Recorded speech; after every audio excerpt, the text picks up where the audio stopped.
Dear learners, this is Akmal Hussain welcoming all to my tutorial based YouTube channel.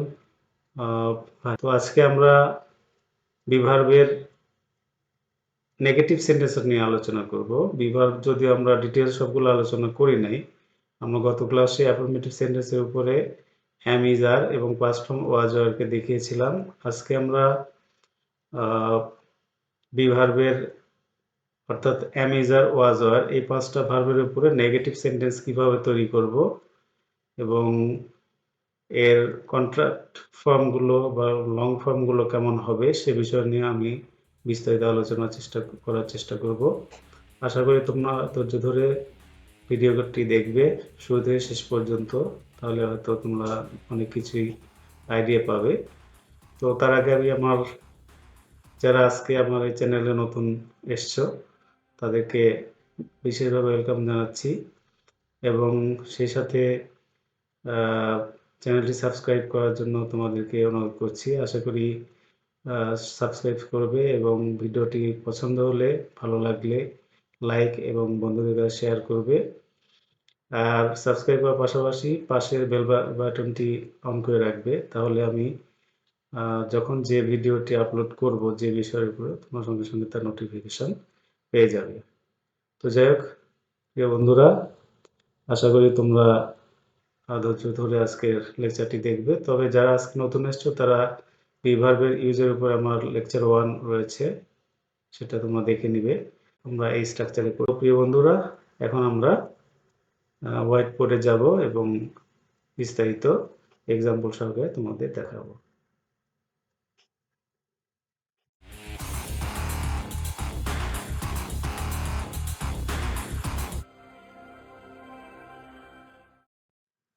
তো শিক্ষার্থী বন্ধুরা, এখন তোমরা সবাই একটু বোর্ডের দিকে খেয়াল করো। গত ক্লাসে আমরা am is are was were এর উপরে আমরা অ্যাফার্মেটিভ সেন্টেন্সগুলো দেখিয়েছি লিঙ্কিং ভার্ব হিসেবে। আজকে আমরা am is are এবং was were K linking verb হিসেবে নেগেটিভ সেন্টেন্সে কিভাবে ব্যবহার হবে সেটা তোমাদেরকে দেখাবো। তো দেখো বন্ধুরা, আমি একটা স্ট্রাকচার লিখেছি, negative sentence structure, subject plus be verb। অর্থাৎ be verb এর যেহেতু আমরা আলোচনা করতেছি am is are was were নিয়ে, এটাকে আমরা ডিটেলস ভেঙে দেখিয়েছি। তো মূল স্ট্রাকচারে আমরা be verb লিখেছি এবং এই ভার্বটা অবশ্যই এই be verb-টা সেন্টেন্সে লিঙ্কিং ভার্ব হিসেবে ব্যবহৃত হবে এবং সেই সাথে আমরা নেগেটিভ, যেহেতু নেগেটিভের জন্য আমরা am is are was were এর সঙ্গে নট দেখিয়েছি। অর্থাৎ এই ভার্বগুলোর সঙ্গে নট যুক্ত হবে। নট যুক্ত হয়ে কি হবে, ফ্রি ভার্ব গঠন করবে এবং এদিকে অবজেক্ট সাইডে আমরা দেখতে পাচ্ছি যে এখানে নাউন এবং অ্যাডজেক্টিভ, নাউন অথবা অ্যাডজেক্টিভকে আমরা সেন্টেন্সে দেখাবো। ঠিক আছে, যেহেতু আমাদের স্ট্রাকচারটাই হচ্ছে লিঙ্কিং ভার্ব, সেক্ষেত্রে লিঙ্কিং ভার্বের সাথে আমরা নাউন অথবা অ্যাডজেক্টিভ ব্যবহার করে থাকি। তবে কিছু কিছু লিঙ্কিং ভার্বের সাথে আমরা ভার্বের পাস্ট পার্টিসিপল ব্যবহার করি, সেই লিস্টগুলো এখানে দেখাইনি। এটা আমরা পরবর্তীতে আস্তে আস্তে বিস্তারিত আলোচনা করব। তো তাহলে আজকের পুরো এটা তোমরা খাতা কলম নিয়ে রেডি হও, এক্সাম্পলগুলো লেখো। তো যেহেতু বন্ধুরা দেখো, আমরা কিন্তু সাবজেক্ট সাইডে আমরা যেগুলো সাবজেক্ট হিসেবে পাই সচরাচর সেগুলো কি প্রোনাউন হিসেবে আই, উই, ইউ এবং হি, সি, ইট, দে, এগুলো সব প্রোনাউন হিসেবে এসছে। এদিকে নতুন দুটো প্রোনাউন দেখিয়েছি, দিস এবং দ্যাট। এদের প্লুরাল ফর্ম হলো দিস এবং দ্যাটের প্লুরাল ফর্ম হলো দোজ। এবার নতুন আজকে দুটো প্রোনাউন আবার যুক্ত করে দেখালাম, যেহেতু এগুলো আমাদের সেন্টেন্সে প্রচুর ইউজ হয়। এবং সেই সাথে দেখাচ্ছি কি এখানে নাউনকে আমরা সাবজেক্ট হিসেবে পাই। দেখো বন্ধুরা, নাউন প্রচুর আমাদের ব্যবহার হবে, নাউন এবং নাউন ফ্রেজ। ঠিক আছে, তাহলে এগুলো আমরা গত ক্লাসে যারা ক্লাসটা ফলো করেছিলে তারা অবশ্যই জানো যে আই এর সঙ্গে আমরা যদি প্রেজেন্ট ফর্মে দেখাই তাহলে আই অ্যাম হবে, উই আর হবে, ইউ আর হবে। ঠিক আছে, অর্থাৎ সিঙ্গুলার ফর্ম আই এর সঙ্গে আমরা অ্যাম ব্যবহার করব, কিন্তু we plural, first person plural, এর জন্য এর সঙ্গে কি হবে, অ্যাম এবং ইজ কোনটাই হবে না, হবে হলো আর। আবার একই রকম ভাবে হি এবং শি এর সাথে আমরা কি ব্যবহার করব, এমও হবে না আরও হবে না, তাহলে থার্ড পারসন সিঙ্গুলার বিধায় ইজ হবে। ঠিক আছে, এবং ইট এখানে সিঙ্গুলার প্রোনাউন, এটা পার্সোনাল ইম্পার্সোনাল প্রোনাউন হিসেবে ব্যবহার করা হয়েছে, এখানে আমরা ইজ ব্যবহার করব, অর্থাৎ he is, she is, it is. ঠিক আছে, আর দেখো এখানে আবার কি করেছি আমরা, দিস এবং দ্যাট দেখাইছি, দিসের সঙ্গে ইজ হবে, দ্যাটের সঙ্গেও ইজ হবে, অর্থাৎ দিস ইজ, দ্যাট ইজ। আর প্লুরাল যখন আমরা ব্যবহার করব, প্লুরাল গুলো দে আর, দিজ আর, দোজ আর। ঠিক আছে, তার মানে আমরা কি দেখতে পাচ্ছি যে প্রোনাউন বা নাউন যদি সিঙ্গুলার হয় তাহলে আমরা প্রেজেন্ট ফর্মে ইজ ব্যবহার করব, আর যদি ফার্স্ট পারসন সিঙ্গুলার হয় তাহলে আমরা এম ব্যবহার করব। আদারওয়াইজ প্লুরাল নাম্বার হলেই, সেটা থার্ড পারসন হোক আর ফার্স্ট পারসন হোক আর সেকেন্ড পারসন হোক, যেটাই হোক, তাদের সঙ্গে আর ব্যবহার হবে। ঠিক আছে, তাহলে এইভাবে আমরা এই বিভাগ গুলোকে সাবজেক্টের সঙ্গে সেট করব। পাশাপাশি যেহেতু সেন্টেন্সটা নেগেটিভ, এই নেগেটিভের কারণে আমরা কি করব, এখানে নটকে যুক্ত করব। ঠিক আছে, নটকে যুক্ত করলে আমাদের বাক্যগুলো হবে I am not, we are not, you are not, he is not, she is not, it is not, they are not, this is not, that is not, these are not, those are not. আর noun হিসেবে আমরা যদি কোনো একটা noun connect করি, আমরা কবির, রহিম, হ্যাঁ, সাগির, তারপরে জিনিয়া, এরকম যেটাই ব্যবহার করি, কোনো নাউন যখন সিঙ্গুলার হবে তাদের সঙ্গে ইজ ব্যবহার করব, সাথে নট যোগ করবো, তো জিনিয়া ইজ নট। ঠিক আছে, এভাবে আমরা কানেক্ট করব। তবে যেহেতু নটকে আমরা শর্ট ফর্ম এবং লং ফর্ম দুইভাবে ব্যবহার করি, এখানে আমরা লং ফর্ম দেখিয়েছি, অর্থাৎ যখন আমরা নটকে ফুল ফর্মে দেখাবো সেক্ষেত্রে ফুল বানানটা আমরা লিখব এন ও টি। ঠিক আছে, আর যখন আমরা শর্ট ফর্ম করব তখন অবশ্যই কি হবে, এন অ্যাপোস্ট্রফি টি। তখন এটা কিন্তু এদের সঙ্গে কানেক্টেড করে পড়তে হবে। যদি তুমি অক্সিলারি ভার্বকে সাবজেক্টের সঙ্গে কন্ট্রাক্ট করো, অর্থাৎ যুক্ত করে লেখো, সেক্ষেত্রে নট ফুল ফর্ম হবে।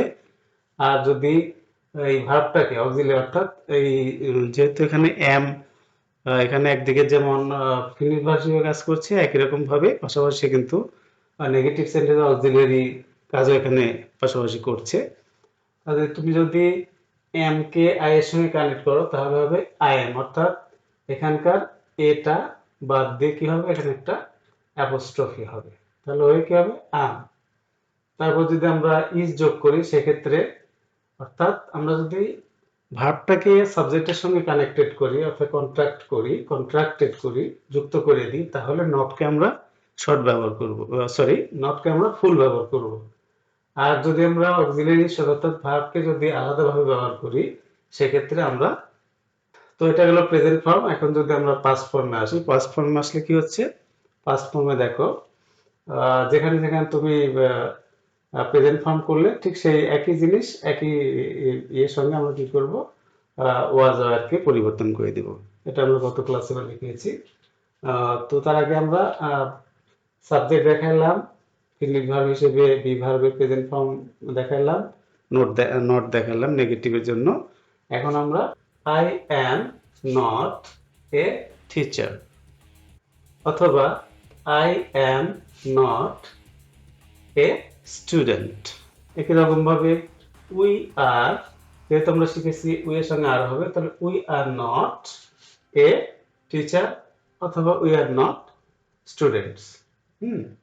এ টিচার তো আসলে হবে না, এখানে যেহেতু উই আমরা প্লুরাল ব্যবহার করলাম, তাহলে অবশ্যই এখানে আমাদেরকে প্লুরাল হিসেবে টিচার্স লিখতে হবে, এ তখন থাকবে না। অথবা স্টুডেন্ট যদি ব্যবহার করি সেক্ষেত্রে আমাদের এস ব্যবহার করতে হবে, প্লুরাল ফর্ম হিসেবে এস দিতে হবে। তো যাই হোক বন্ধুরা, খেয়াল রাখবে যদি আমরা এখানে সাবজেক্টটা প্লুরাল করি সেক্ষেত্রে এদিকে নাউনটাকেও প্লুরাল করতে হয়, এটা একটু মানে সবাই খেয়াল রাখবে, এটা যেন ভুল না হয়। সিঙ্গুলার ক্ষেত্রে আমরা এ ব্যবহার করতে পারি, কাউন্টেবল নাউন হলে এ অথবা এন ব্যবহার করা যাবে, কিন্তু প্লুরাল হলে কিন্তু এ অথবা এন ব্যবহার করা যাবে না, নাউনটাকে প্লুরাল করতে হবে। এ টিচার অথবা এ স্টুডেন্ট সিঙ্গুলার হিসেবে ব্যবহার করলাম, ইউ মানে তুমি।